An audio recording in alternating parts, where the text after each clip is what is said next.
Let me tell you the truth. Life is deceptively short. 20 years looks far till you cover it. 40 years looks far till you cover it. 50 years looks far till you cover that distance. 80 years looks far till you cover it. Do you know?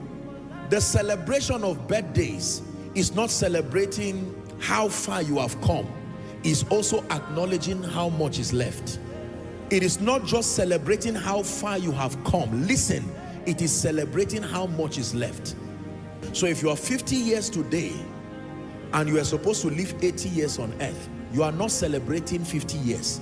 You are celebrating 30 years remaining. If you are supposed to live 70 years and you are celebrating 65 years, what you are celebrating is 5 more years. How foolish do you want to live when you have 5 more years to live? I was watching one video of Reinhard Bonnke 5 years ago, and I said, do you know 5 years ago, as at the time he was saying it, maybe he did not know that he had only 5 years. There are people who, as at January, they died in May. They didn't know that when they celebrated New Year, it was 5 more months to live. How would you live if you knew? Not to make you afraid. Imagine that by some way God reveals to you now that by December I will call you home. That means this is June, Abi, July, August, September, October, November, December. You have 6 more months.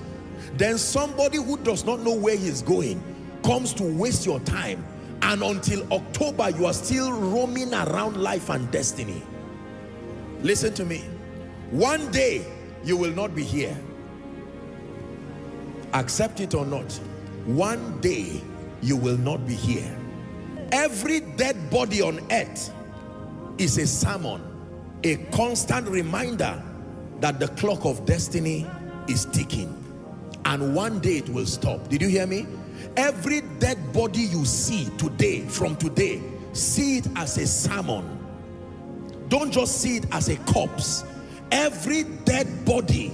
Some of those dead bodies were stubborn while they were alive. Some of those dead bodies were arrogant. They said they would not die.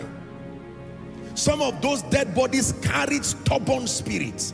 Some of those dead bodies carried arrogant spirits. Some of those dead bodies carried wicked spirits. Some of those dead bodies carried godly and prepared spirits.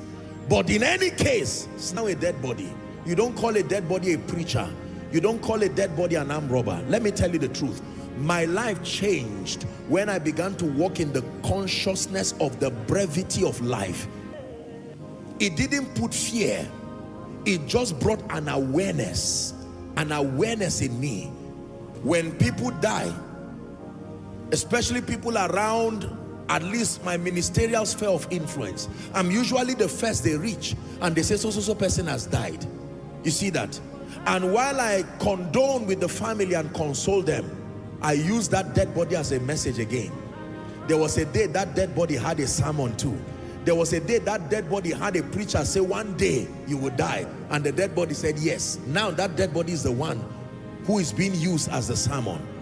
We are not called to fear death. It's not a wise way to live. We are called to be aware that life, like the hymn writer would say, life at best is very brief, like the falling of a leaf. Are we together? Like the binding of a sheaf.